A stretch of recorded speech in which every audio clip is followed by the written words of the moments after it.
Good evening, everyone. Welcome to the class. We're going to get started. First of all, take a couple of moments to calm your mind and the purpose of us being here. And then we will read through the prayers for the cultivation of the bodhicitta, which is the intention of selflessness. The bodhisattvas work on the basis of having a good intention. So these prayers we read together. The first part on page, prayer for the cultivation bodhicitta, and up until this first half of the second page. We do this before the teachings, then we do the teachings thereafter, and then at the end we read the rest of these prayers. These are extraction from the very bodhisattva's way of life, which we are doing the study of. So we read this. O fully enlightened blessed ones, Buddhas dwelling in the 10 directions, Bodhisattvas and great Bodhisattvas abiding in the 10 stages, and great Vajrahoda Gurus, please pay attention to me. Until gaining Buddhahood, go for refuge in Buddhas. Also Dharma and Sangha, Bodhisattva assembly. Offer body, also wealth, virtues, merits of 3 times, without any attachment for the sake of all beings.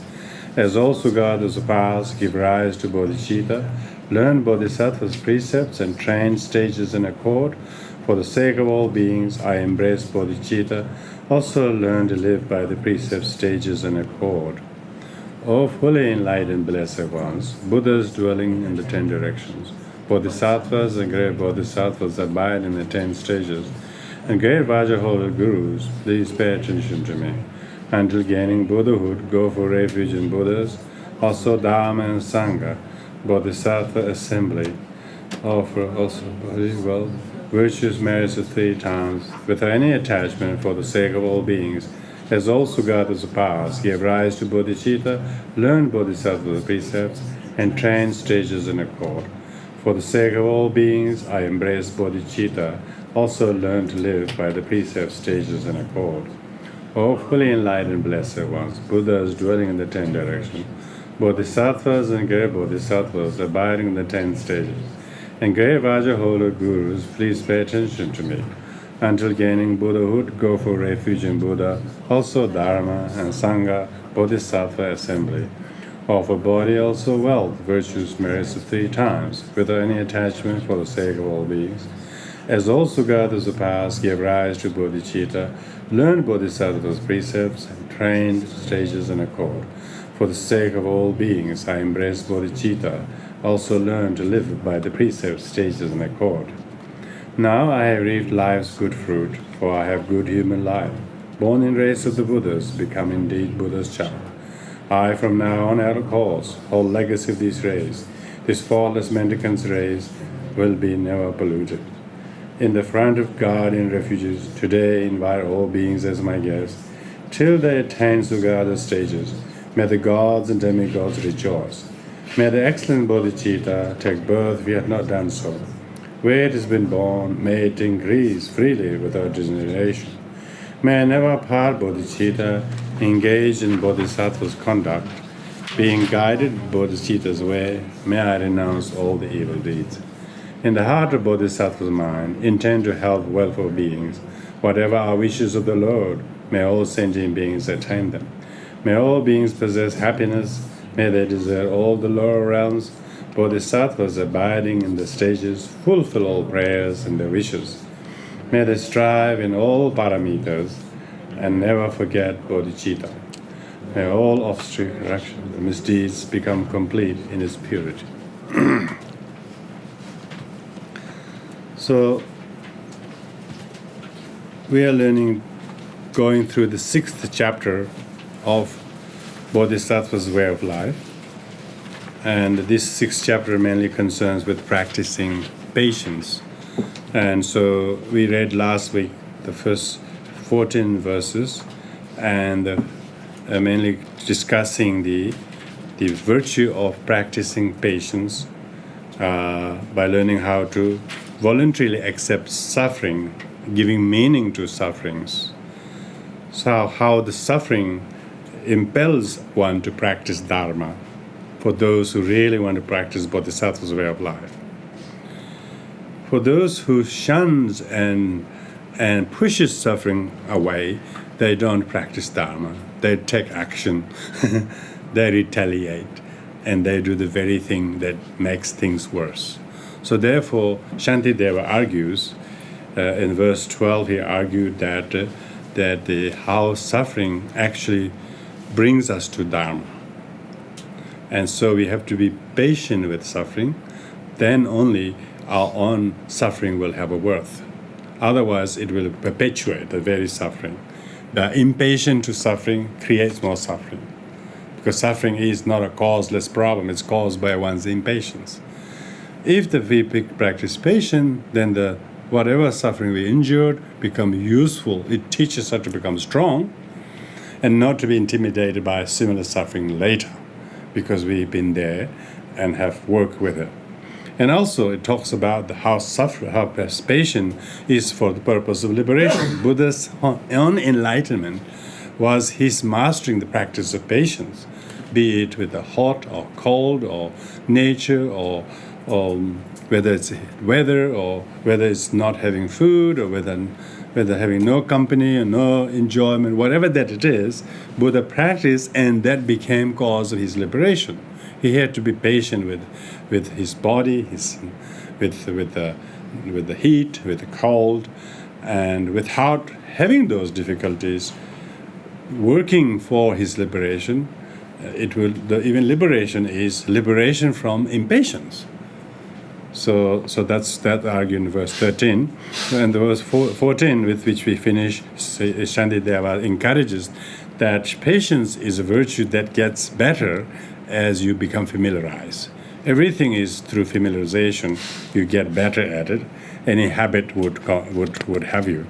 So now we'll start tonight from verse number 15 onwards, which is the detailed analysis of what virtue of practicing patience constitute. First 3 verses, 15, 16, no, 4 verses goes to address these. Verse number 15, for instance, 15 is 16, 17, 8. These 4 verses highlights how one should analyze the virtue of patience. And I do not already bear with common irritations, bites and stings of snakes and flies, experience of hunger and of thirst, and painful rashes on my skin. So it's talking about how impatient we are, even with small things.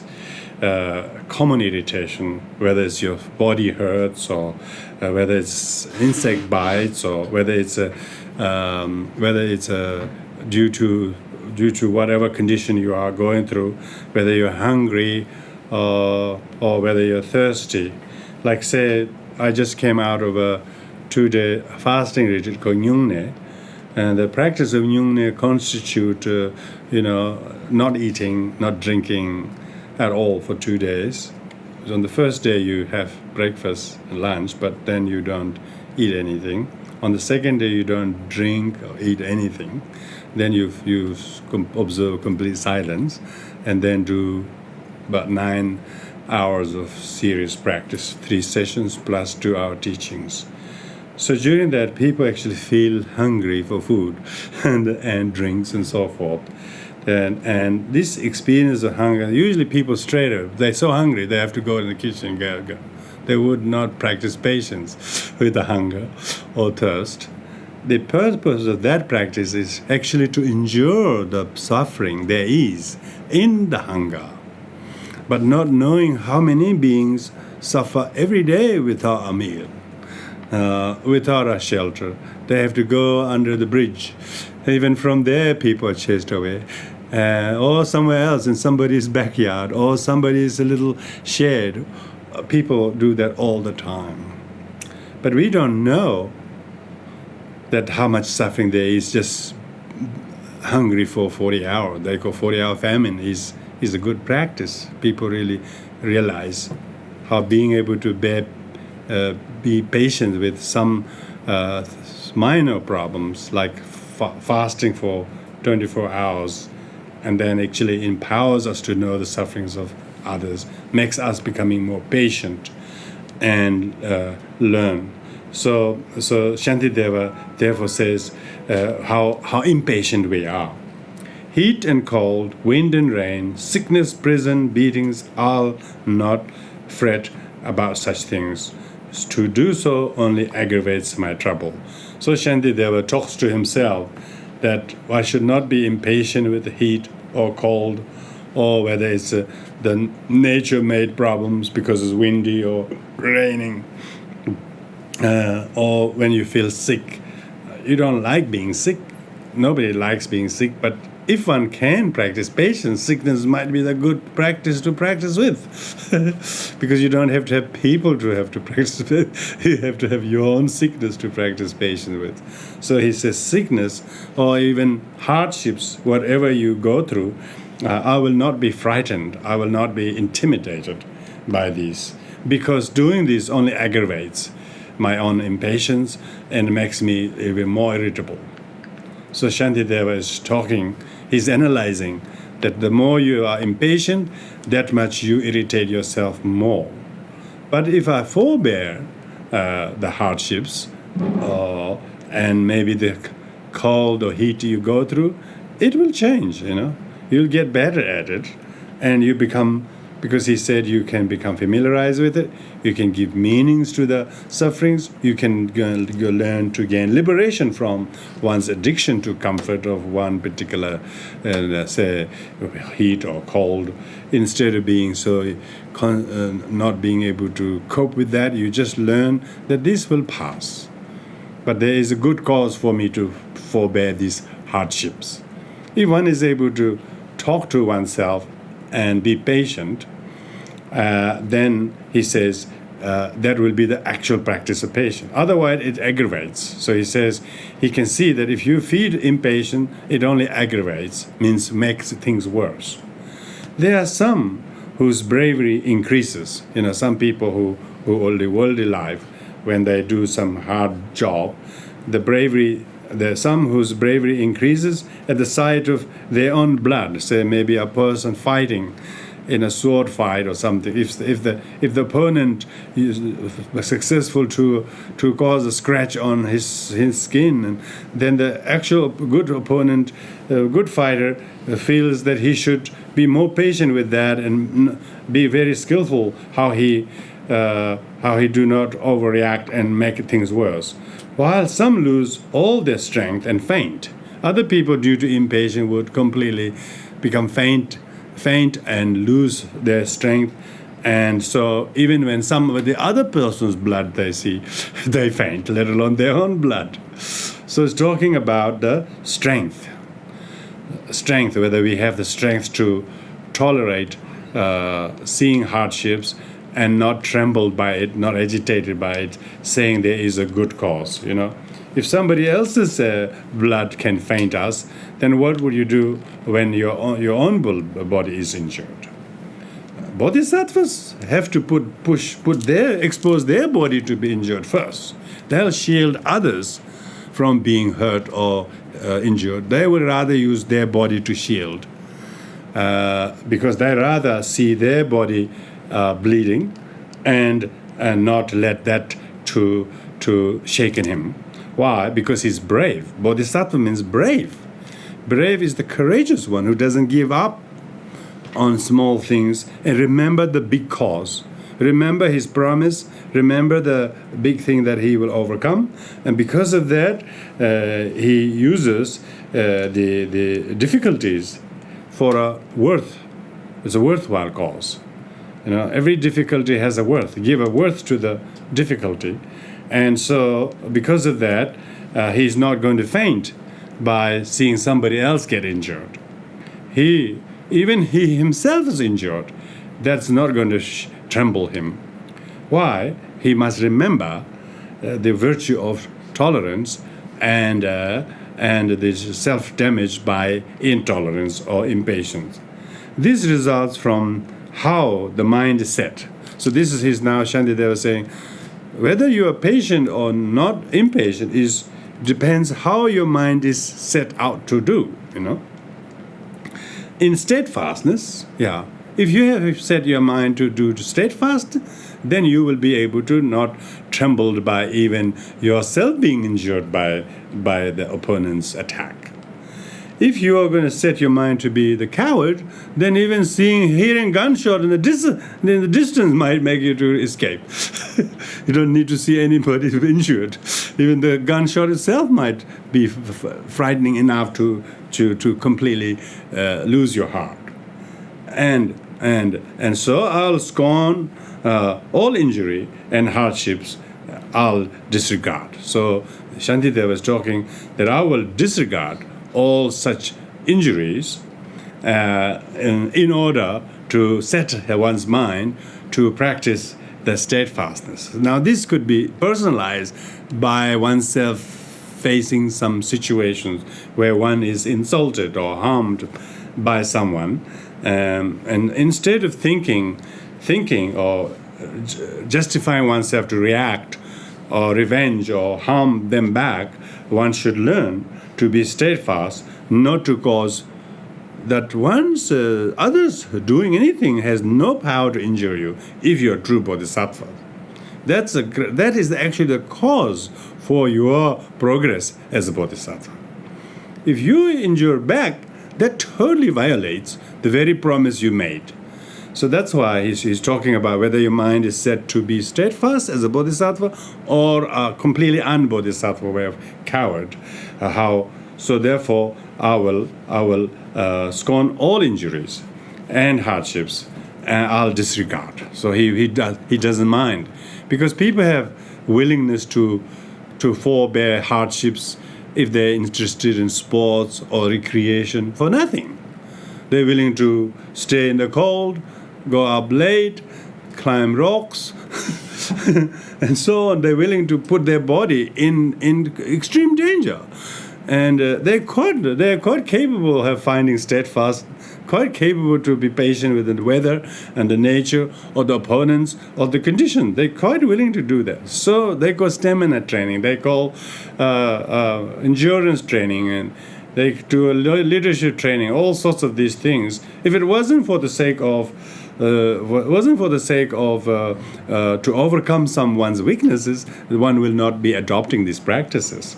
So that's why Shantideva reminds us how not to make our mind to set in the impatient mode.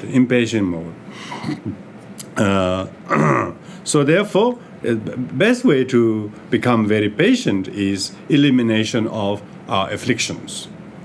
We have to recognize that how our afflictions makes us impatient. So this is captured in next two verses.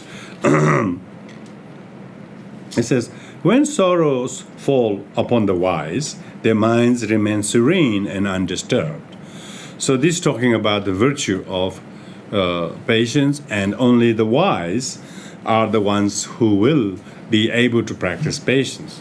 Foolish are the ones who resort to retaliation and the exact opposite. So when sorrow falls on the wise, it doesn't mean that only foolish have sorrow and wise don't. Wise have more sorrows. They have useful sorrows. They make the sorrows to be useful.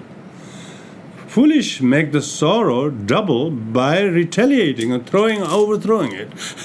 Wise exhaust the sorrow by each time it gets. So when sorrows fall upon the wise, their minds remain serene. Why? They firstly legitimize, this will exhaust my own karma.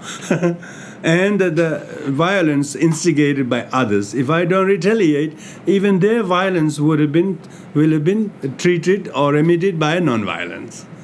And so serene and undisturbed mind is because he knows that the patience is the only remedy there is, and therefore he will not complain, express disgust, dissatisfaction about sorrows. So people talk about their sufferings because they're not wise. The wise don't talk about their sufferings, not because they don't have sufferings, They have heaps of suffering. They're very busy with the sufferings. I'm very busy today. Why? I have my own sorrow, but I have to accommodate them. I have to make them useful sorrow, and it is teaching me to become more serene and undisturbed. At least that they may help me to exhaust my own karma, and therefore help me to not duplicate other people's bad instigations. You see, then you actually you have the moral authority to make peace, weaken the instigation of others. Even if somebody insults you, don't call them insult. It's a wake up call. You can call it was a wake up call, instead of saying insult, because bodhisattvas don't call insult. Bodhisattvas call it's a wake up. Why? Because he knows that if he feels insulted, then he will act like an insulted person. And what is usually then childishly react and overreact. And he doesn't know he's going to overreact. He doesn't know the consequences of his overreaction. But when the wise is serene and peaceful, he chooses to suffer now, so have the sorrow, meaningful sorrow and pain now, in order to avoid and to eradicate the big sort of suffering that comes later on. Not just the capital, but the interest. Interest is actually bigger than the capital. So the wise don't want to take a lot of heavy debt. Wise are good to take no big debts. So rather swallow the pride and accept the sorrow now, and for the elimination of one's on pride. See, this subheading of this is how to eliminate your own afflictions. If one's afflictions are not eliminated, it is not shanti. The word shanti paramita, or perfection, means pacification. It has to pacify one's afflictions. And so that's why wise remain serene. Serene meaning very, very tranquil. And see the fortitude and the usefulness of accepting the blames, accepting the blows, and giving the credit to others. That's exactly what is undisturbed. For in their war against defiled emotion, because the wise is always at war with the real enemy. Wise is not at war with the wrong enemy. He doesn't want to waste his ammunition to no object. He is rather use his ammunition to the real enemy. That is his own anger, his own impatience. So for in their war means the Bodhisattva's war in this case means to make peace, peace with even his own affliction. But the Bodhisattva said that his own afflictions he knows are not something fundamentally wrong or bad, but something that he can transform them into. Many are the hardships, as in every battle. So they rather be more fight the winnable battle and more useful battle than the battle that is never winnable.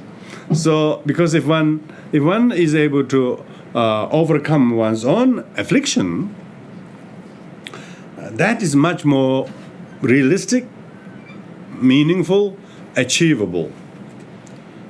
But if one try to attack everyone out there who we think are objects of anger, then it will never end, Never end. It will never end. You destroy 10, 20 will show up, It's just like once upon a time it was this, another time it was that, another time it's IAS, another time it's EEIs.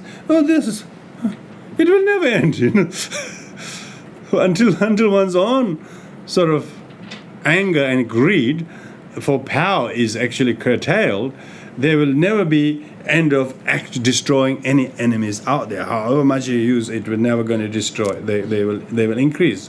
So therefore, most people are in the fighting. They have a war at the hand anyway. But most are fighting to escalate the very problem, meaning the worsening the very problem. So here the wise will, if somebody is if say some other person attacks somebody, and this person is remain very undisturbed, act as though nothing has happened, people may think he's ignoring, he's weak.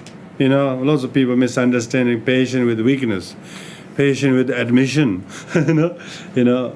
But of course, let them misunderstand. When you're actually fighting the real war, you rather defeat that war than the superficial kind of nicety on the surface. So that's what it is. It's referring to that. Wise have their war too, but their war is more with their own defiled emotions. Because if they defeat their defiled emotion one time, then next time they will not mind when such thing happens. Oh, such pitiful sentient beings, they always will act like this. I've seen them, I've been there. They're all children like sentient beings.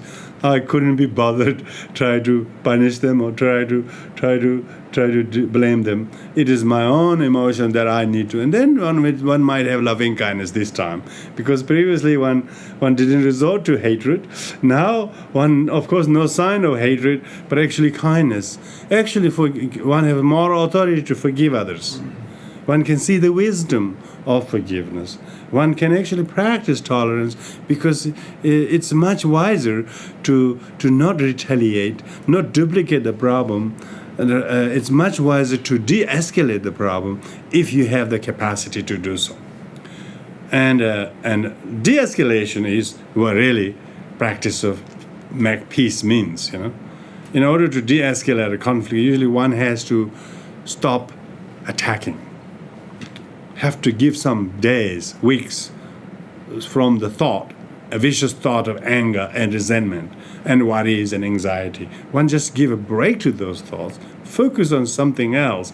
So that kind of lull between conflict is peace. Most people find a breathing space to regain their consciousness. This mutual distraction is no good. And then both has a reprieve. And then they truly will make peace.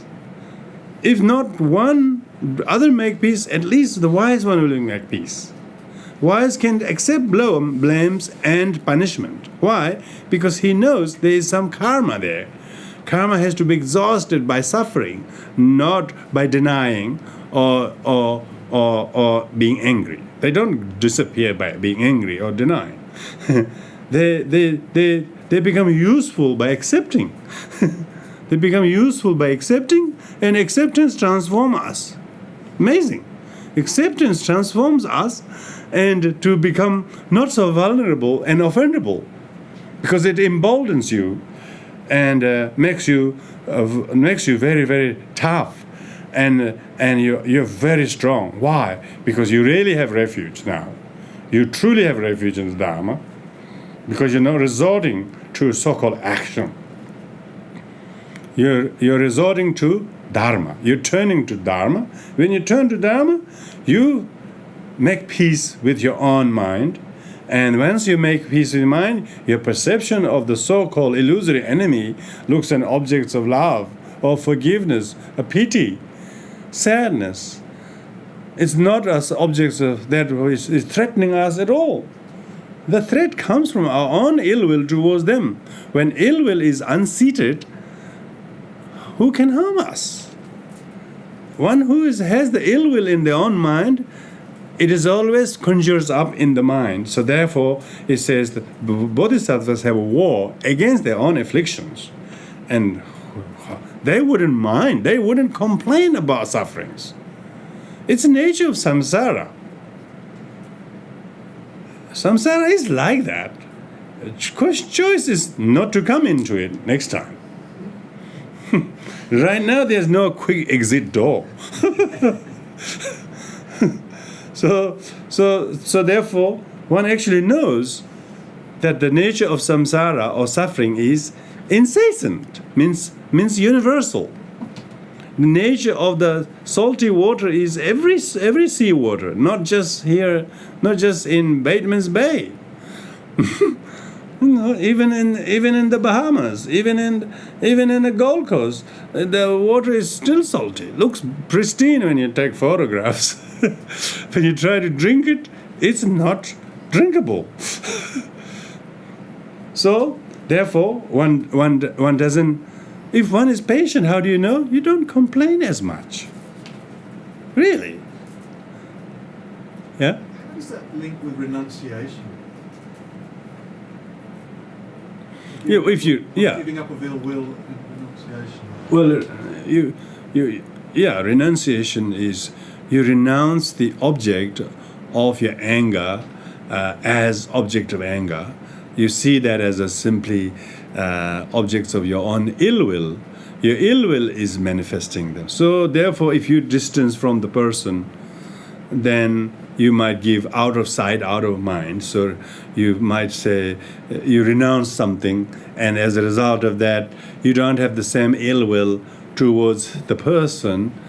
So it is renunciation is weaker than actual practice of tolerance, because renunciation is a bit of escapism happening, whereas accepting the afflictions as a nature of existence is in many ways taking responsibility of. It's not so much object we are running from, rather one has to try to overcome one's mentality. So if one renounces an ill will towards the object, then of course it is practicing patience. If one actually runs away from the people or places thinking they are the problem, it is escapism. Renunciation is just a nice religious name for escapers. So don't be too puffed up by that.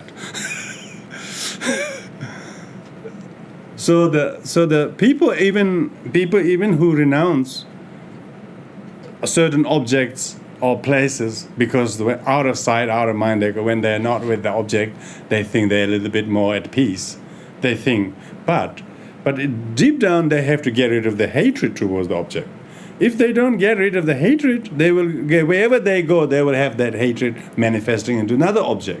So did they renounce anything? No, they renounced nothing. So if one practices patience, where it says if one is really fighting with the real enemy, with one's own anger, then you don't have to so much replace people or places or change them, but change attitude. If you change your attitude, then the objects of your anger is really objects of your love and kindness. You have more at those things in between you that is common than hate. Nobody intends to have ill will relationship. It's just the ill will is an unrealized goodwill. So therefore, we can pardon each other much better when you have renounced hatred. If you haven't renounced hatred, then you just run from A to B, B to C. You're constantly running away from things, but wherever you run, you're still in the bottle. There's a bee is flying up and down, but still he's in the bottle. So still, it's not free from samsara. Because the cause of samsara has not been renounced. Cause of samsara is affliction, like hatred. So here Shantideva argues that to practice patience, one need to overcome one's own defiled emotions rather than defiled object. He doesn't mention people at all here. Because people complain about places and people when they're impatient, they're suffering.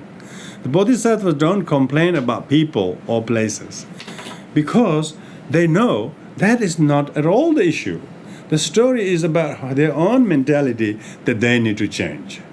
And hence the practice of patience is encouraging oneself to look not at the object, but at the thought of the person themselves, and then try to change that. Change that.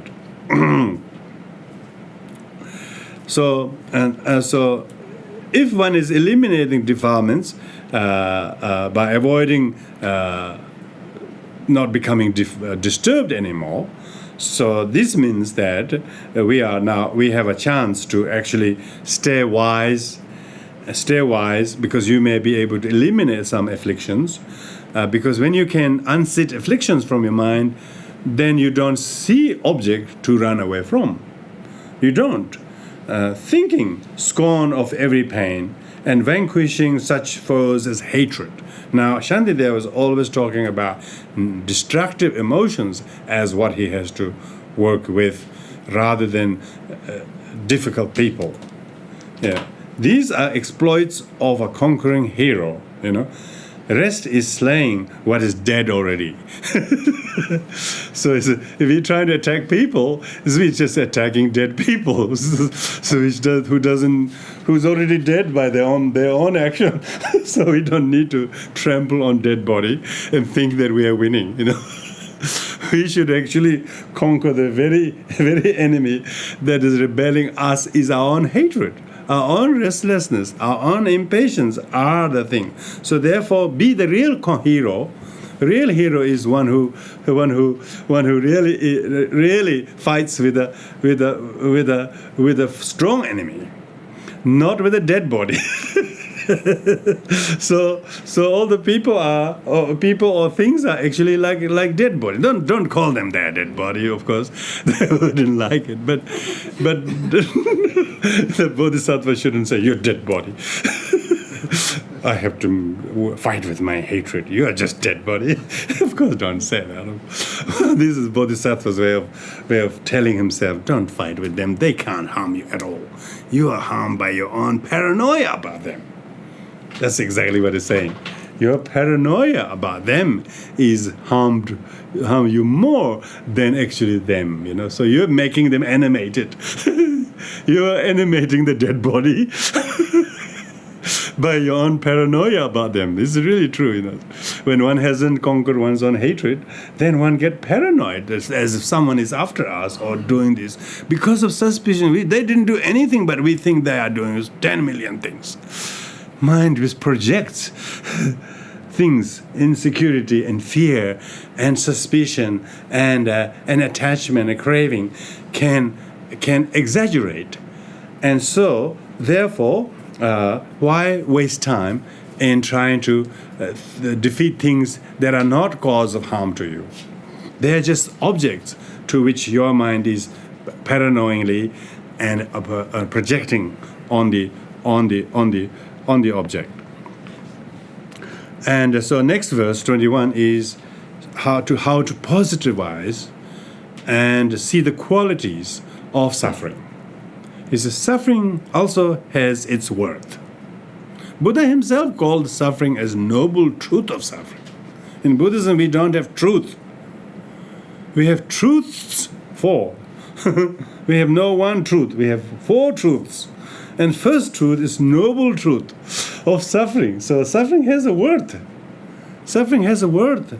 So as a suffering also has its worth. Through sorrow, pride is driven out, You have to accept your own share of sorrow. And because you may remember you are a sentient being. Otherwise, you might think we are some realized beings. Above pride, above desire, above anger, above these things. When you do that, that's exactly where the problem comes. So accept your share of suffering.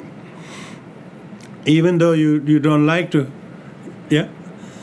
What if you feel like you see yourself constantly exacerbating that suffering internally? So you're doing everything to work with it, but feel like you're constantly getting stuck working with that internal...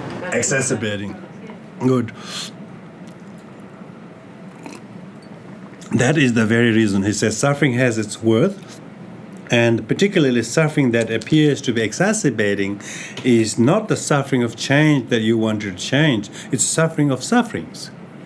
Suffering of suffering is quite serious than suffering of change, Suffering of all conditional existence, suffering of change, and suffering of suffering. When we are exacerbated by sufferings, then we are not giving the worth of the suffering that can change you. If we accept the suffering of, say, maybe ill health, ill health, because why you are exacerbated by ill health is you're probably saying, what did I do wrong? I should be well. I should be doing A and B, C. We are just thinking a lot of negative thoughts about the suffering, why we have to go through this, without realizing even that those very thoughts are exacerbating, whipping the sufferings. Now, if we see the worth of suffering, we wouldn't do that.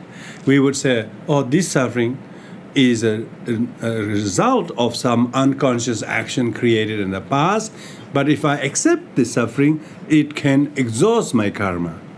Then we are actually accepting the suffering, therefore we are making the suffering worth, because even sufferings are not permanent, and we can make it impermanent by learning to accept it. If you accept the suffering, then the suffering is not exacerbated. When we react or reject the sufferings, thinking that suffering is your own, then we are impatient with the suffering. And then whatever we do, the suffering will just perpetuate, because we are so unable to make it endure a little bit for what may it be worth. If you're working with people who say have obsessive compulsive disorder or something like that, and how do they accept what they're going through if they continually do compulsive actions, even though they know there's no means to accept it because they're constantly doing something that's contrary to accepting that? How does that help them to deal with that? Because part of that is still performing things that keeps them stuck in that. Well, obsessive-compulsive disorder is a very heavily loaded word, but otherwise it's samsara. Samsara is excessively compulsive disorder.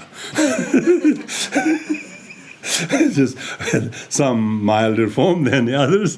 It's just and when we say designate or diagnose with somebody like that, and they become they become stigmatized by that label as soon as they are told that you have this, and they almost think they have some kind of a permanent condition that they cannot do anything about.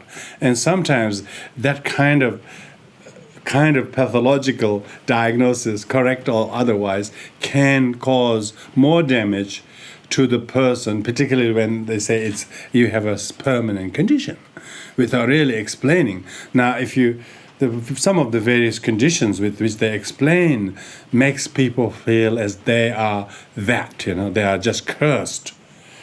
But if we say, look, every suffering has problems, but these problems are possible to lighten up by thinking of other people who suffer much more than you and me in this situation. If someone can talk in that language, they say, really? And then they never heard others ever suffer like that. Or others ever suffer anything like that. And they are over-personalizing. Egotism, they just think it's them who is suffering. Poor me who's suffering. And then somebody says, yes, you have this disorder. Then they say, gosh, what did I do to deserve this? And they don't give any break. But most of the kind of therapies, I suppose, are not designed to educate the person, mostly try to tell medically everything they know to the person, and only to make it worse for the poor sufferer. And they're not intellectually incapacitated. They're more incapacitated by telling them, you have got this condition. And sometimes, they say they have to tell, but how much they know is correct. They're often experimenting these things. And often a few years later, things change. So quite a lot of them are knowledges that doesn't help the patient, makes them feel, so if you say, like in Buddhism, we say it's your karma. If you say it's your karma, it's like saying you're cursed by your past.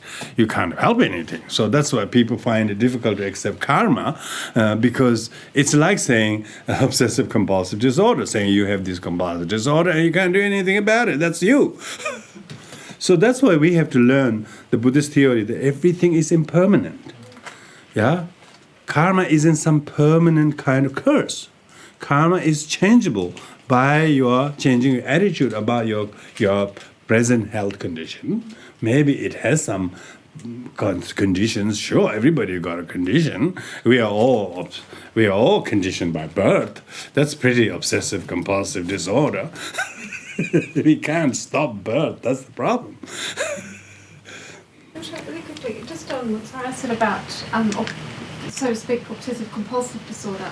From Buddhist psychology, could we then say that it's a habitual pattern of somebody who has a particular predisposition then to have a strong habit for repetitive or obsessive patterns? Could we like that? Yeah, of course. That's what I'm saying. In psychology, they have this very heavily loaded word, but actually in Buddhism, that's whole samsara is like that. Right. Just question of degrees, Right. Now, when you say that you got this, then the person is made out to feel out of the million that there are two is like that, and then feel the poor me. What did I do to deserve that? As others have no samsaric sufferings. So others have physical suffering, others have financial suffering, others have various other sufferings, much more than their mental suffering. They have everything otherwise they need, but it wasn't their mind so crooked. They have everything. But others who are suffering without food, without clothes, not knowing where they're going to find their next dinner, their millions are sleeping, lying on the street everywhere. If they opened their eyes and went around, we should tell them that these are the people who have to live like that. That's why in Buddhism we talk about the 6 realms of existence. We try to open the people's eyes, not just looking at themselves all the time. All suffering comes from self-centeredness. Even obsessive compulsive disorder is always about thinking of me, my suffering. That's why Buddhist teaching says they are suffering in this animal realm. Human realm also, they are fortunate human beings. Others are just human only in form. But otherwise they're living like worse than hungry ghosts or some animals. Very, very badly treated by their own people to each other. Like how low caste treated by high caste, how male gender treated women in society. When you really look at it, the society is such an unfair place. When you survey the plight of other sentient beings, your own obsessive compulsive disorder is just basically is a mental condition. You can get out of mind, just open your eyes and get out of bed and look around the country. It will open up. Lots of people are always thinking on these things. So, of course, most what we call first world country people have these kind of sufferings. I've never heard this kind of diagnosis in third world countries. I'm sure there are lots of people born with huge disabilities, physical disabilities, intellectual disabilities, and some people have maybe they have a heavily disabled child. And for the first few years, both parents and family members, they thought it was a karma, it was a burden. What did they do that they have to have a child like this? They think like that. Slowly they realize, it's actually a blessing. By having such a child, it really taught them to become selfless. They have good cause to totally be selfless and attain this child's well-being. And it actually made them really human beings. So it depends what you do with the situation. There is no permanent problem. All problems are only problems when we do not find a solution. But if we really look into the cause of the problem, then you can slowly uncause the problems. And when we are individually told, you have this, you have that, 10 people, this thing, whole have this many people die every year, this, then we think, I'm the one in 5 who will die in this condition. Whoa, what did I do? All these statistics doesn't help, poor sufferers. We should give more statistics that how many people are suffering diseases or conditions that we never even heard. We talk about other people's sufferings, other sentient beings suffering more, then we wouldn't even escalate. We wouldn't amplify our suffering so much. So this is why in Buddhist teachings, even though countries are very poor, they always say, your life is blessed. You just say, really? You have freedom. You have this, you have this, you have that. Look at the animals. They can't even, stay quietly one spot. Every single noise is someone after them. They have to run here to there. They thought they were going to help the young ones. They themselves get trapped. And no rights. Think of the animals.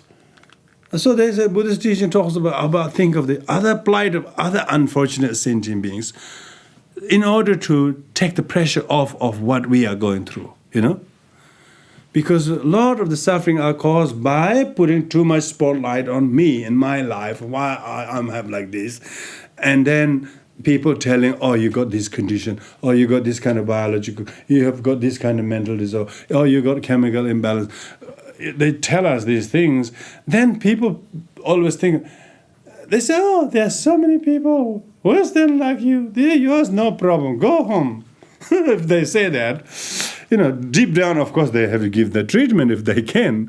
But almost too much information often makes the poor sufferer get overwhelmed by that. And then they become predisposed to think, what did I do? Then they couldn't break the habit.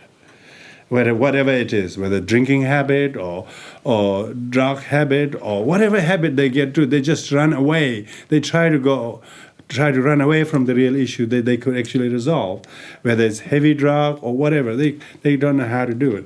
So here, when we talk about elimination of affliction, means even obsessive compulsive disorder is an affliction.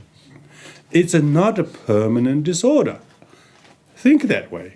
That it is fixable by using very positive therapy, by saying, oh, you have this condition, but this is nothing. There are many people who haven't got eyes. There are many people who haven't got legs to walk on. Many people who have no mention of any medical care. Any severe health problem, full stop. Not any form of Medicare. Any countries. You think about that, then people start, really? They never thought about those things. They never thought the good things, the conditions they have. They only think about things they have, bad things. And that's why whole idea of exchanging one's suffering, one's happiness with sufferings of others. We should always believe that we have more than what many others don't have and even heard about. And send a loving feeling towards others and take on, imagine as you can help to remove their sufferings upon oneself. So this is about not exacerbating suffering, that suffering has a worth, and your suffering becomes really meaningful, because through sorrow, of course, most people's sorrow is bad sorrow. The Bodhisattva's sorrow is noble sorrow, because noble truth means to the seers who are noble, they see the suffering as the truth and fact of life. But the ordinary people who thinks it should be opposite, life should be satisfactory, should be pleasant, should be happy, should have no suffering. That's the foolish people think like that. And life has never been like that since time immemorial. I don't know whether it's going to improve next century or not. I don't think it's going to get any different. You cannot make any ocean waters non-salty. Unless there's some freshwater seas. So therefore it's important to know that there is a worth. There is a worth of the suffering. Through sorrow, pride is driven out. Why? So pride is driven out. Otherwise, people say, why I'm like that? Suffering actually brings down the pride, and pity felt for those who wander in samsara, exactly what I was saying, when you can think about the others who are suffering and wandering in very helpless situation, If you really think about them, a pity, being able to feel pity on the others who have no legs, who have no eyes, who have no freedom, who have no Medicare, who have no one to diagnose that even. Maybe they should be thankful. Oh, thankfully. Evil is avoided. Goodness seems delightful. Yeah, so that's why exactly there is no suffering that is permanent. It is through suffering people discover Dharma. It is through suffering people embrace bodhicitta. It is through suffering they took refuge in the Triple Gem, and they found refuge. It is through suffering they made peace with their kind of hated objects of anger. It is through suffering that people learn it's not worth to suffer like that anymore. It should be healed through practice of Dharma. If it wasn't suffering, why would Dharma be so precious? So even the Dharma is only very precious because they're suffering. You see? So how can you teach compassion, mercy, forgiveness? Goodness gracious, how can you ever teach these things if you don't have someone who is up against you all the time? How can you practice forgiveness? If you are surrounded by yes minister bowing down by everybody towards you, you will never grow. Probably that's the problem. Everybody's too manly towards each other and we can't stand anything. We are so fragile. We haven't realized. We call civilized world. It's not civilized world. It's just it's kind of sanitized world. It's only sanitized. Otherwise, it's just this. They didn't even recognize the real enemy. The enemy is at home. They're locking the doors. They're double locking, deadlocking the doors all the time, while enemies inside the house. You see, that's the problem you're talking about here.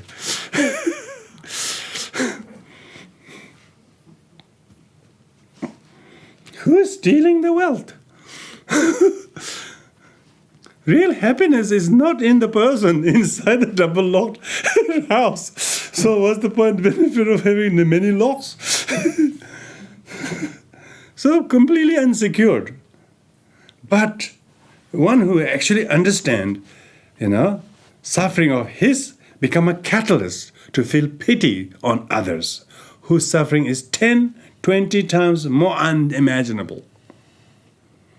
Then your own suffering will be acceptable.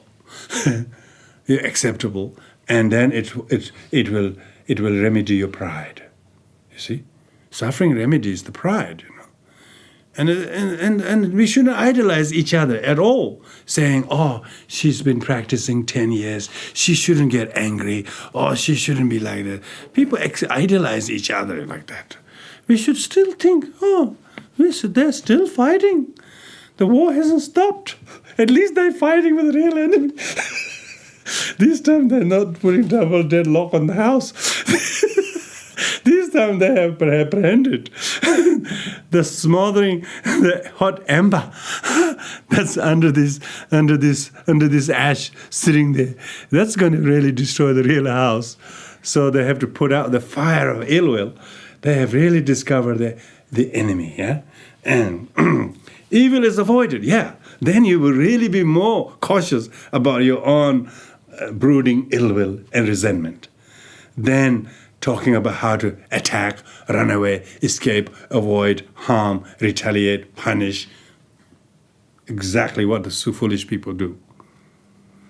Goodness seems delightful. Exactly. Then, of course, the person has actually, he now knows the taste of actually, culling your own anger is much more delightful than destroying these illusory enemies that are in the dead bodies. See, Shantideva has deeply thought about it. He deeply thought about it, how to really wage a war. It's a Shanti. It's making peace. They call war and peace. They don't call war and war.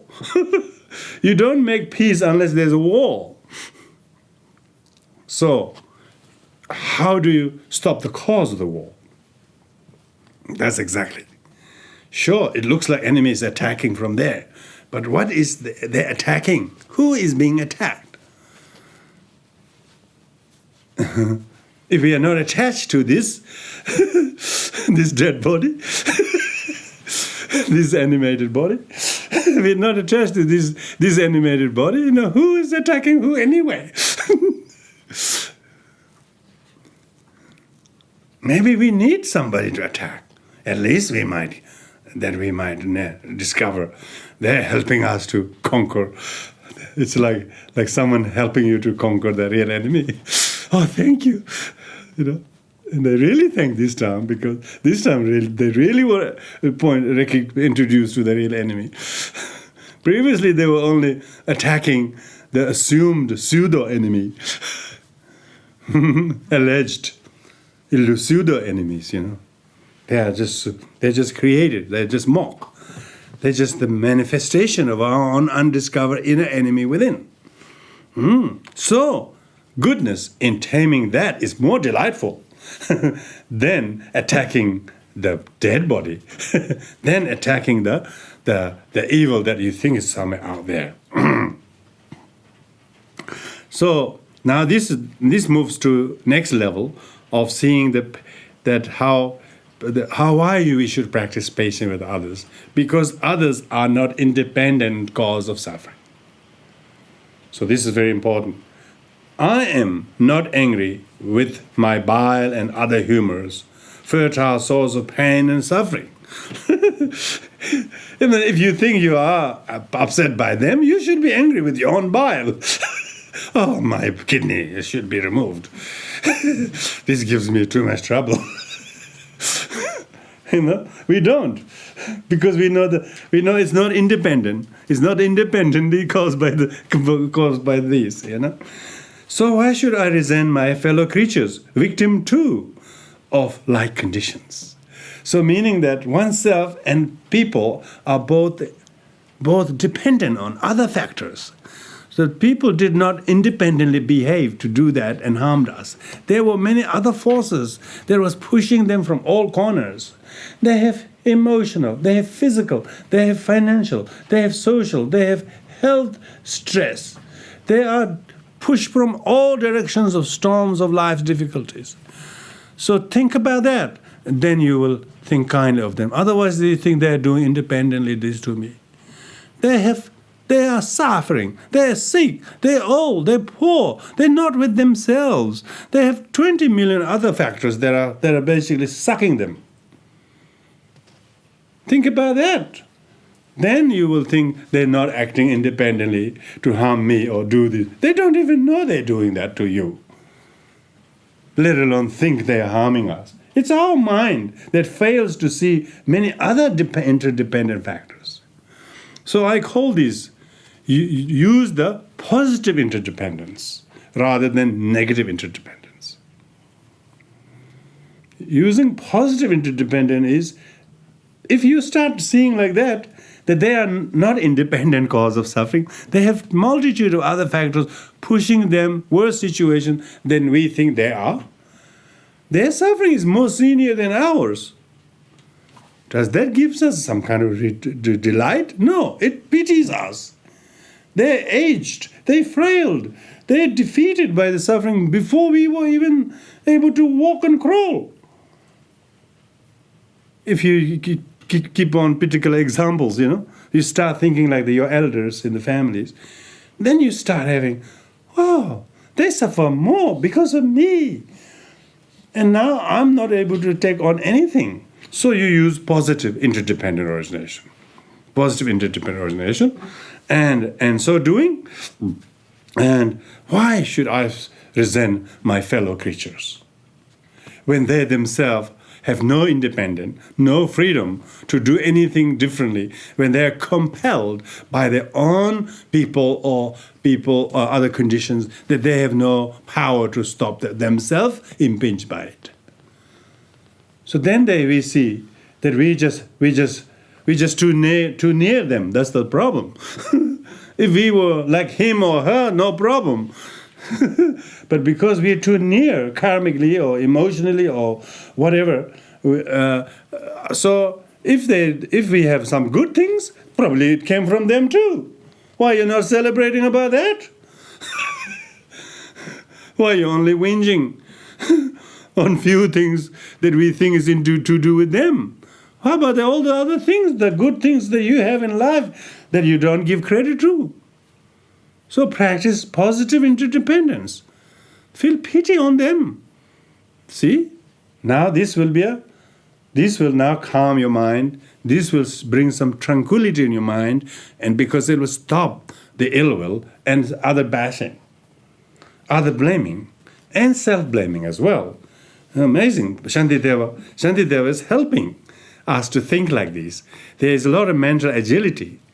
Only if we allow to flex our muscles to the other direction. Always pointing at someone out there as a cause of the problem without actually seeing why aren't we practicing positive interdependence? Why we are always using negative interdependence? Because of you, this happened to me. Because of you, why can't I do this? Exactly, yeah? So positive interdependence is, okay, do you have to practice patience or not as a bodhisattva? Yeah, I suppose so. But when? That's right. No, yeah, we want to practice patience sometime. Not with you. Not today. That's the problem. It's never right time and never right place. It's too good to be virtuous. Yes, so therefore, exactly, that kind of habituated, we have to undo it. Undo it by saying that they themselves are victims. It's very good. Even modern psychology is very good at saying that someone is like this because they have only been exposed to violence, verbal abuse. So is he independently behaving? No. That's only he knew, poor thing. He was never taught to practice kindness, tolerance, forgiveness, and how would he independently know how to behave differently? Because we are all social creatures. So the person has been so negatively influenced by such upbringing of violence and drug and that sort of thing. How can he be trained differently? Only by practicing kindness to him. Let him become exposed to forgiveness, tolerance, understanding, and he or she will also positively, interdependently gear towards you. So as a result of that, they say, oh, he's able to say thank you to me. He's forgiving me. He's no longer angry at me. He doesn't speak to me like that before. Now he's really speaking kindly. Now he's visiting me. Oh, he does these things. People think it's something else is one they should run away from. Bodhisattvas don't see any object to run away from. It is their own bad mental disposition. They need to change. They need to practice refuge. They take refuge. Why? Because we're all vulnerable to think that is the object that we have to run away from. Objects are conditioned by many other factors. They are also dependent. They're not independently behaving. That's exactly what Shantideva was saying. Try to feel pity on the other. They are also many causes, conditions pushed. If we knew that, we feel, oh, sorry, why did you push me? They said, oh, no, I didn't push you, they pushed me. Oh, really? It's like a car crash pile-up. A car pile-up is it looks like the immediate car in front of you is the problem. It doesn't realize 20 cars before already piled up. Yeah, there's a lot of pile-ups. Karma pile-ups. And we understand karma pile-up, then we have compassion for all the people who have been hit before us. And then we don't blame the one in front of us. That's really, that kind of wisdom only can come from understanding positive interdependent origination. Negative interdependent origination is you reacting. Because you did this, I can do this type of thing. Positive interdependent, their cars cannot not even be recognized. Quite a few people are not even visible. They got squashed. They were completely mangled with the car. Your car maybe not drivable. At least you are standing on your 2 feet. How about that? That's pretty good. That's positive interdependent origination. So think about that. You at least got out of your car. You're hardly unscathed. And others just completely mangled. You can't even tell who is who. Now, does that give you some comfort? At least then we will have some room to accept our own, let go, renounce our car, yeah, and then have some gentleness to maybe care for anybody who is careable. Some maybe not even careable, they're already dead. Yeah. Victims, it says victims. Victims too of like conditions, of not worse like conditions, not worse conditions. It's usually the case.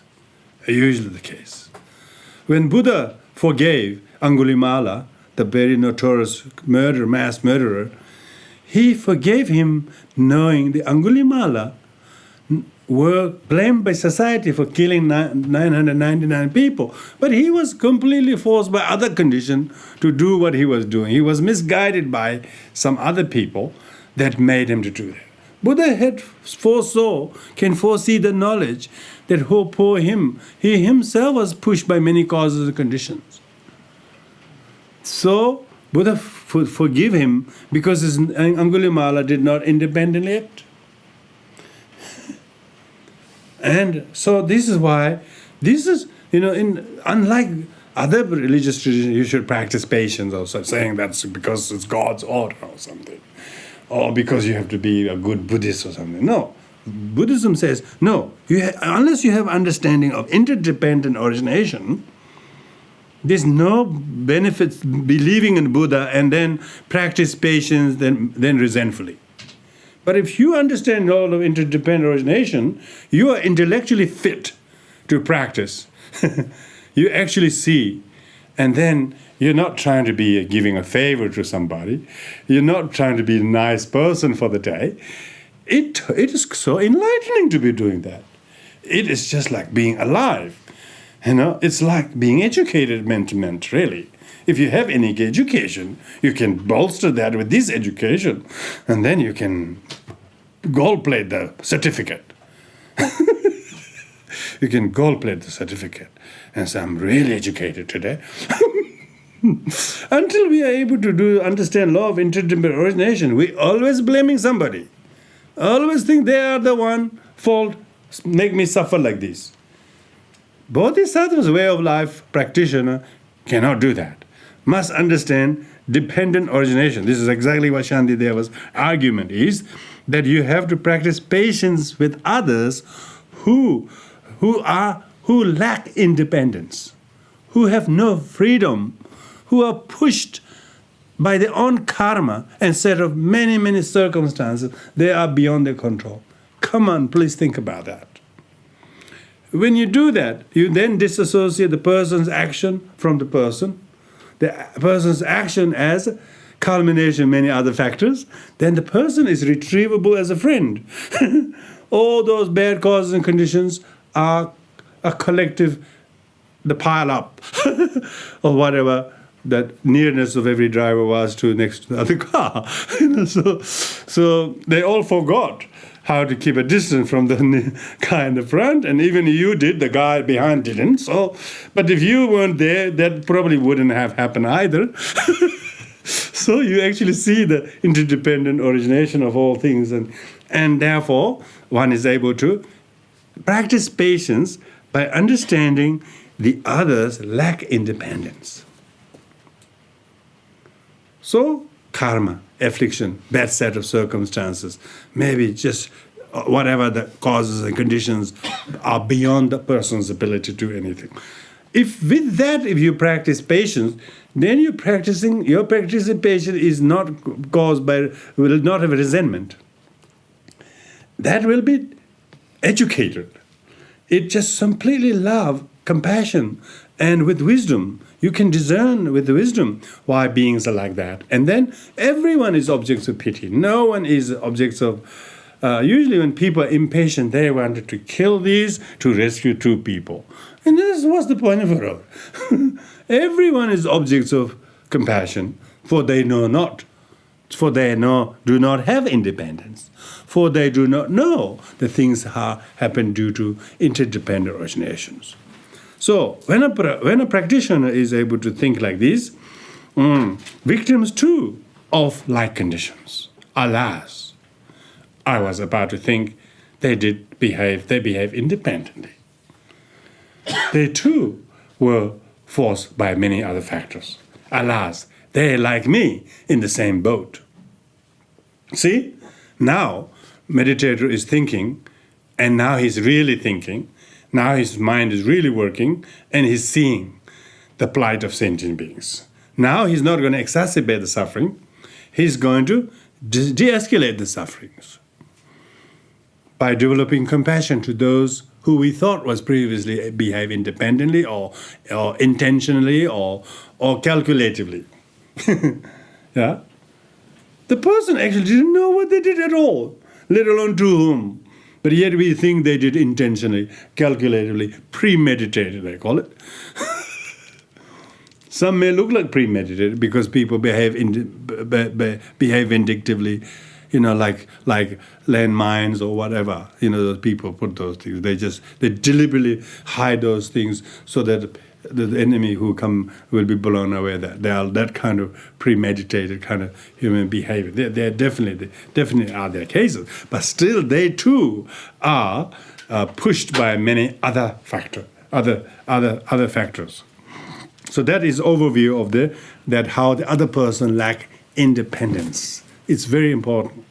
The reason why we think other person lack independence, if we are able to satisfy our reasoning and we can digest that reasoning, it removes the sting of enmity to the other object, but instead feels pity on them as they are also suffering as we are, without any sense of freedom. And then we are on the same boat. Okay? And then we therefore move on. The detailed explanation for next two verses is, for though they are unlooked for, undesired, these ills afflict us all the same. So now Shantideva says that neither oneself nor the person who we think is the cause of the problem, they never looked for these problems. They never desired to make these problems to us. They never knew they were making this problem to us. They never knew this will have these consequences to them and us. And if they knew, of course they shouldn't have done that. So these ills afflict us all at the same time. So basically we are in the same boat. So why should some treat it as a perpetrator, one self-sufferer as a victim? So this kind of a discrimination between, as we are being tortured by somebody and others are enjoying the torture, as if they don't have any of the problems that we think we have. It's not the same. These ills afflict us all at the same time. This is called equanimity. One should think we are in the same suffering as they are with the same suffering as I am. So who should be pointed finger to as a perpetrator? Did they order sufferings? Can I order some suffering tomorrow?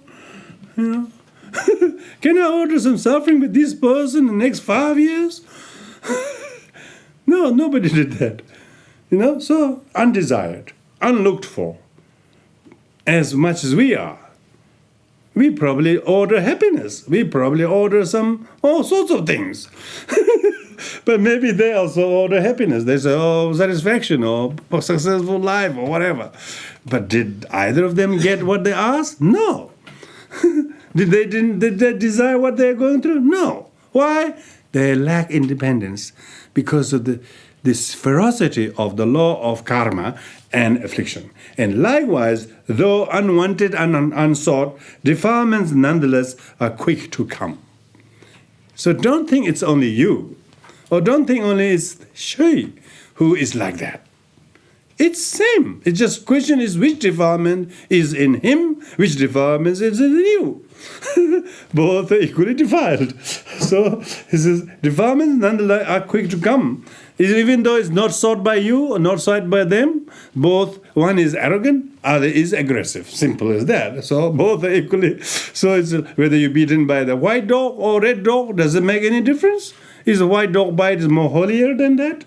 Holier and you can pardon. A red dog bite is very, very not pardonable. So are we biased to one affliction and then biased against another affliction? See, that seems to be the only reason why we are impatient. So, of course, any bite is no good. Any bite is no good. But at least it's good to know that both bite hurts. So therefore, don't discriminate. That what other person does is bad, we ourselves do have no effect.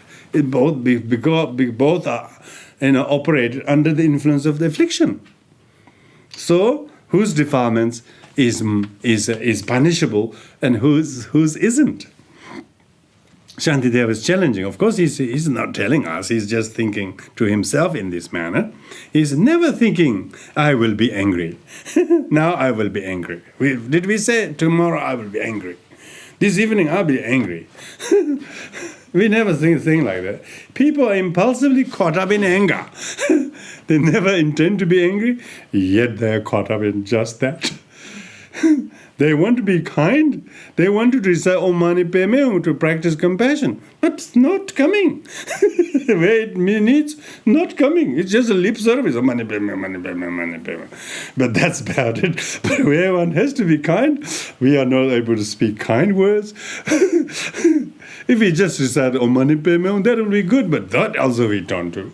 We instead just say all sorts of hurtful things. Hurtful things. Irritation likewise comes, though never plans to be experienced. So Shantideva is puzzled by this predicament of human sort of frailty. They don't want it, they get it. They want it, they don't get it. So why we are so poor and finding happiness? We want it so much, but yet we are acting as though we don't want it. We don't want any suffering. But we constantly go and get it. This is only what we get. So Shantideva is puzzled by this human frailty, and he's really he says this suffering is when you're impatient with suffering, it perpetuates. Samsara means perpetuation, and patient means how to stop the perpetuation, stop the pause. And then see whether we could turn around. The hate can be turned around, get rid of hate by love and forgiveness, understanding. And that usually requires patience. Not criticize if they criticize. Not strike if they strike. Thinking they are pushed by 10 million difficult things, and don't think it's their fault. And just accept it for their suffering, and their problem will be exhausted by your non-retaliation. So, and then it goes to next verse, which is the conclusion on that how both us and others lack independence. We wish this, we don't get it. We don't want that, we just get that. Why is that? Because we have no independence. So don't ever worship this illusion of independent freedom. In Buddhism, Mahayana Buddhism in particular, it's a taboo word to say freedom for myself, independent for myself. Liberation for oneself is considered to be lowest of the lowest intelligence. What's the point of crossing the line ahead of everyone while leaving everybody behind? So liberation, independence, freedom are not there. Everything is interdependence. And that's very, very important. That's very, very important. Every injury, whatever, whether it's physical, emotional, whatever injuries, the whole variety of evil deeds, it's talking about immediate cause of injuries are actions.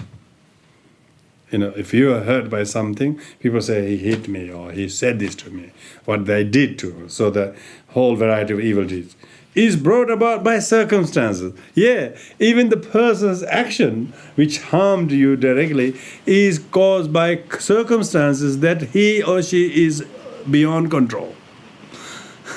So it's very important to know this. This text takes us to forgive them. Oh, they are conditioned by that. if somebody's drunk and if they did something awful, and if we know they're drunk, we say, oh, it doesn't matter, he's drunk. So we can forgive because he's drunk. But if we know he's not drunk, we say, oh, why did you do that? We straight away think we can punish it. But if somebody drunk, oh, he's drunk, doesn't matter, he broke it, he didn't know it. See, most people are drunk already. Not by alcohol, by hatred, by egotism. So Vajra, Mahayana Buddhism thinks like that. Sentient beings are not free. They got alcohol in their mind. Oh, they got the affliction in their mind. And when the affliction goes in the mind, they are not themselves. So they lack independence. It's brought about by circumstances, maybe upbringing. Maybe he only had friend who only drank. That's all they did. They call it happy hours. Yeah, that's right. Happy hours culture. You know, they think drinking is a happy thing. They don't realize subsequent to the drinking, the person is intoxicated. He's happy, but he doesn't know how to. Then he do all kinds of despicable things under the influence of the alcohol, under the influence of drug. Then the person actually, he's so happy he doesn't know how much his harm he's causing. And, after happy hour, there's a lot of brawls, I'm told. So it doesn't look like happy, does it? It's like a crazy too. Human beings are already deluded enough. You don't need another kind of bottle to make it worse. They already drowned in self-pity and anger. They don't need to put more intoxicants, you know. So think, when somebody is not themselves, you say, oh, they're under the influence of something. And it's really usually true. They're not independently behaving themselves. And some people, even in policing and modern crime investigation, if they know somebody did something, they're never interested in the person. They say, did you act alone or other people? That's a really cute one, that one. I sometimes feel there's a lot of hope in this. You know, they say he didn't do it by himself. Oh, that's good. Oh. Does anybody do anything by himself? Do you ever clap with one hand?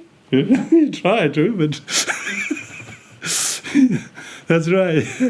Yeah. So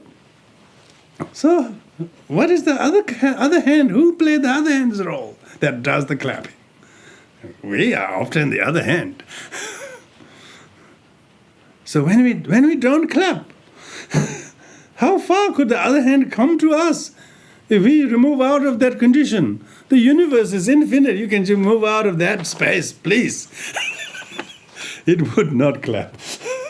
But we are near it and also touching it. That's the clap. This is the interdependence. Why we reacted that way? See? The other person is caused by various circumstances. None is independent, none autonomous. Wow. Shantideva was so kind. Oh, he didn't act by himself. Nor did he, nor did she, nor did me. You know? Why he used the none twice? None is independent, none autonomous. He's also including the self. By the way, we should think like that. I didn't do all myself. We should be kind to ourselves. You know, often we think it's all my fault. That's a weak Buddhism. They think it's all in your mind, they call it. They think that's Buddhism. No. That's really infant Buddhism. Infant Buddhist thinks it's all in your mind. You know? And enlightened Buddhism, there's not even the mind, let alone in it. Even mind is not independent. You know? Even mind didn't act independently, and not autonomously. Very forgiving even to yourself. Because no point forgiving somebody and you bashing yourself. We have to forgive others, and then we forgive this other. This is the other self, other half we haven't made friend with. Sure, we can forgive the other. We should give just as much forgiveness to this self that has been bashed from all corners. And so, none so autonomously behaved. Be kind to yourself. Don't blame others as independent did it and then think you did it independently. No. Even you are a fallacy. Even you, let alone the doing, is not independently existing thing. You know, if you hit your boxing, if you box something in the Mars, nobody will complain. Because it's not going to land on anybody. But if you land this boxing in the train from Sydney to Wollongong or somewhere like that, it's going to land on somebody. So therefore, we have to see that everything is not independently existing. Everything is interdependently existing. And what is interdependently existing is do not exist permanently and therefore not independently. And that gives us, he didn't behave independently by himself. Somebody else is involved. Yes, somebody else. Who are they? At least he gets a breathing space. Yeah, because he says there. No, I knew that. I wasn't alone. I told you, you wouldn't believe me.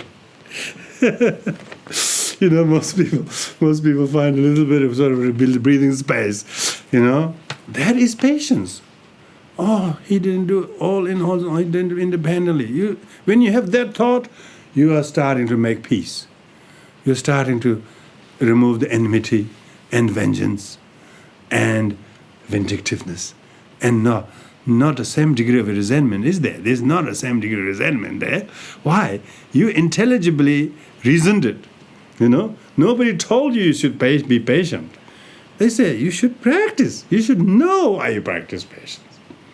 You should know why the people behave the way they behave. They're not independent. They're totally controlled by their other sets of circumstances. When you do that, you tend to forgive the person. Poor thing, you know. If your tablecloth is blown away by a wind, you don't hit the tablecloth, saying, "You silly tablecloth, sit where I told you to sit." You didn't clamp it down, or you didn't peg it properly, and of course it will blow. If it was folded nicely in the cupboard, it will never be blowing. You put it on the table. See, you have to understand who put the cloth on the table. You. Milarepa thought that, you know, when he was this Milarepa Tibetan saint, you know, he wearing a rag or some cloth, and when he come out of the of his cave to go to the toilet, you know, the wind will blew his rag, a piece of rag, blew it, and he just grabbed it, and he realized how much attachment still he has. He shook his head. I'm still attached to this robe. Wow. He was fighting. Because he thought he was a renunciate living in this cave. But as soon as the wind tried to part his robe, his hand went like this, and he had a realization, you know. He had a realization. Of course he didn't. Because he knows the robe is not independent. The robe is not independently hate Milarepa and want to get away from him. It's the nature of the wind to blow anything on its way, particularly rags like that, which is not buckled or buttoned. So Milarepa accepted. He let the piece of cotton blown away, and he had the biggest realization. He said he had a realization at the outside the cave, not inside the cave. So don't think your practice is always in the meditation or in the cave. You never know when the realization is going to come. when his robe just blew the wind, and he tried to grab it, and then he realized he's still clinging. He's still clinging. He knew that robe has no independence. The robe is not independently departing him. He wasn't angry with the robe. He realized his grasping was the problem. He realized his grasping we grasp many things, ideas, views, opinions. He was talking. He was only the piece of rope he think he was grasping. But we suffer from not grasping to rag. We suffer from holding on to wrong views, righteous views, bad stories, bad reasonings. And it's exactly what Shantideva says. One should learn how to let go and not think they are autonomous. Not autonomous. Very important, because when you are able to see the lack of autonomy, lack of autonomy in the thing, there's no independence. Then you straight away see what other forces are at play to cause these things. It opens your eye and it makes you to survey further, deeper into the causes and conditions. You are not focused on this person or this thing anymore, because your mind is now educated. So therefore we have to reject this wrong idea that person or circumstances did these things independently. So rejecting this wrong view. Independence, therefore, is absent due to lack of intentionality. The person didn't actually intend to do this. Nor did you have this intent to think like this to somebody. So conditions once assembled have not thought that now they will give rise to some result. And the wind didn't blow, saying, let's blow out there. The guy is coming out of the cave. This is an opportunity to take his robe away. so you have to think like that, Conditions once assembled, because assemble means he's not staying in the cave. He's the one of the causes of condition. When he came out, the robe was sitting on his body and the wind was blowing. When all the causes of condition have no thought. And that which is engendered does not think that it has been produced by such conditions. So this verse number 26 is about dismissing the how conditions that which create the defilements, anger or outbursts of something, do not have any intention to say that or do that or cause that and make us suffer that. Quite a lot of time people think they deliberately did it. Defilement that is produced by these conditions does not have the intention. Defilement is not a mind. It's a mindless. When the mind is in the mind, there is no defilements. It's the mind that is absent. Then it gets defiled. Absent-mindedness defiles. Present-mindedness lit. It's staying very lit, staying in the light, is not disturbed, just defiled. It's losing the mind is when it's defiled. So therefore, defilement itself doesn't have intention to cause this or that. When all of those causes and conditions are gathered due to the power of interdependent arising, interdependent origination, the results are produced. So that's a very profound. There's no independent creator of any result, even by intention. Intention alone cannot do anything. If you didn't follow the intention, if you have intention to go somewhere, but if you didn't get out home, go in the car, and drive towards direction, you wouldn't reach there. By sheer intention, you don't reach. So even if somebody intend to harm you, but how did their intention brought you to their proximity? See, that's quite different from their intention. So our own nearness to them, our own not able to stay away from them, is one of the causes assembled, unintentionally, of course. So why should the things they did is intentional? Why did all the things that we provided is not intentional? See, both are equally unintentional. But when the causes and conditions assemble together, certain things arise.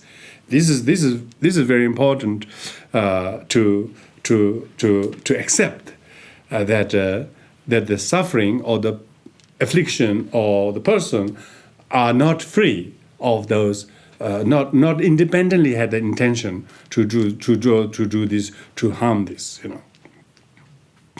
Usually intentions are quite well conceived. Even people who try to, you know, stop the World War II, when they dropped the atom bomb, their intention probably was to stop the fighting stopping, you know. The intention wasn't too bad, you know. But then actually when they actually dropped the bomb, you know, even if the war went on for another 2 years, it wouldn't have done that much damage. You know, you see what I mean? Of course, you can reason differently. Of course, yeah, it would have spread the whole world and would have completely desecrated or whatever. You can think like that. But you can see there are many other causes, conditions, other than the intention alone. So even the intention alone could not do harm. So that's why it is important to see that even the intention it is not independently produced. Even if there was intention, it lacked any independence in the intention. People are usually forced by the conditions. Their intention might be good, but for them to conceive that intention, there was something else. And so on. When one is able to survey all the causes and conditions, then we are able to make some peace and maybe accept, not let it escalate on the level that it is leading. So in this way, when a person is very reflective of this, they practicing patience, not merely accepting voluntarily sufferings, but rather try to see the lack of independence, lack of intention, but due to many interdependent causes and conditions, and then try to diffuse the problem as being intrinsically or inherently existing or autonomously existing. If what is autonomously existent, meaning that exists from its own side, cannot cause any harm because it's permanently there always. What a thing that's permanent cannot cause anything. Because a permanent thing doesn't cause anything. They are just permanent. And the impermanent thing can produce things. And so that's the reason why even the difficulties one encounters are interdependently produced, and we can positively interdependently uncause it. You can even uncausing the problem, healing, even the healing to each other is interdependently originated. We cannot heal with rocks, saying, I'm going to practice healing with you. You know, you have to heal only with something that you think has harmed you. So even healing, even forgiving, even loving is not practicable independently. It has to be practiced interdependently. So that being the case, our need to practice patience itself warrants some harms, some challenges. Otherwise, we couldn't practice. We haven't got a practice buddy. We haven't got a practice buddy, and we cannot say, I learned it, because we have no time to practice with it.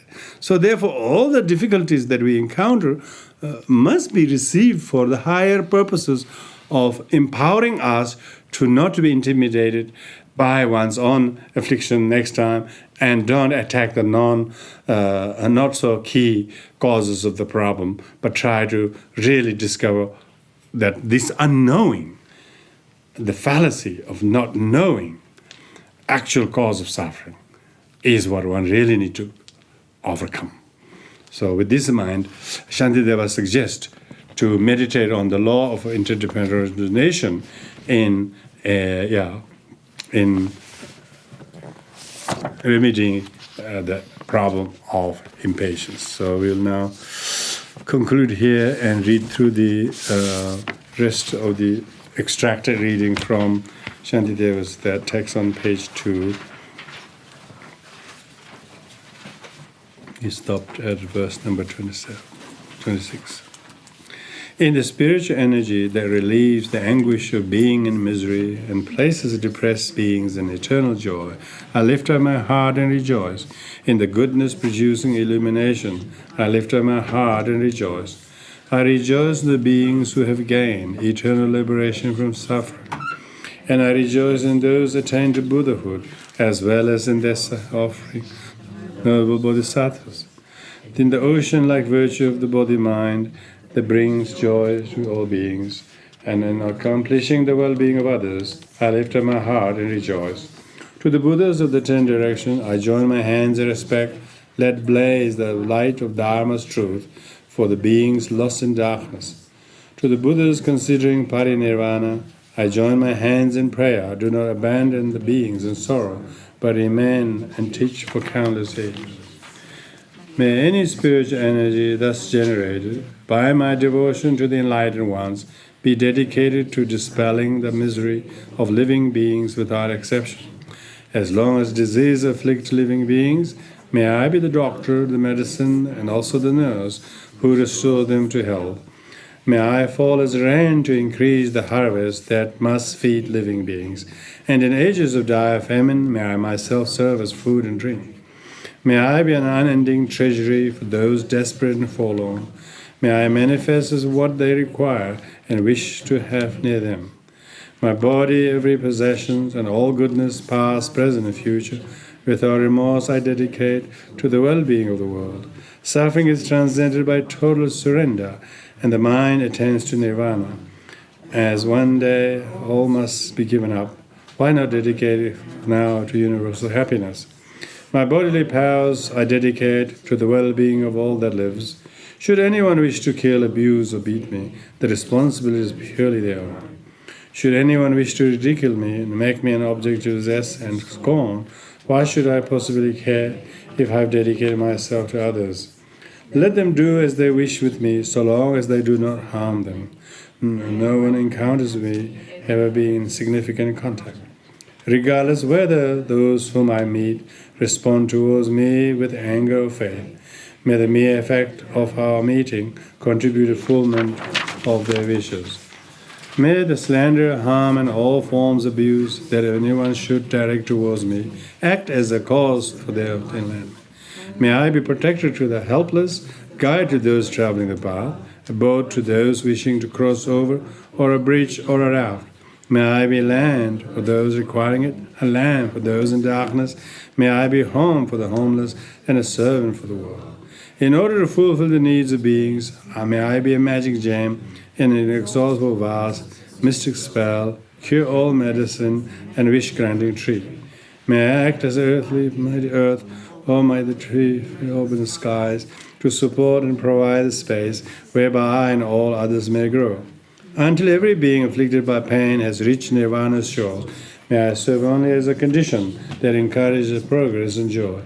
Just as all previous Buddhas just gave rise to a precious body-mind, and just as then carefully follow the stages of Bodhisattva's discipline. Likewise, for the sake of all sentient beings, do I now myself generate body-mind, and likewise I will train myself in the discipline of Bodhisattva. They who out of wisdom have seized the supreme body-mind, praise, glorify, and rejoice in it, that it may grow to fulfillment. From today I'll reap the fruit of life, having well won the state of man. Today I am born in the Buddha family. Now I am child of the Buddhas. Thus in future I should make every effort to live in accord with the Bodhisattva's ways, and never should I act as I could bring shame to this noble, faultless family.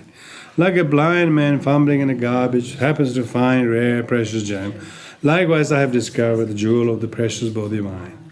Thus was found in the Supreme Ambrosia to dispel the load of death, destroyer of life, an inexhaustible treasure able to cure the poverty of all sentient beings.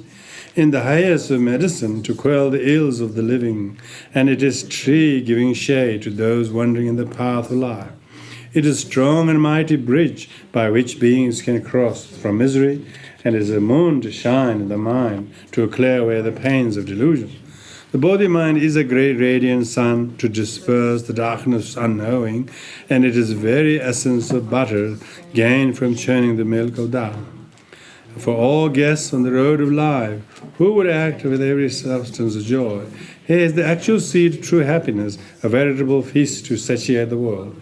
Thus today, in the presence of all awakened ones, I invite every living being to this festival, giving both immediate and lasting joy. May gods and all others rejoice.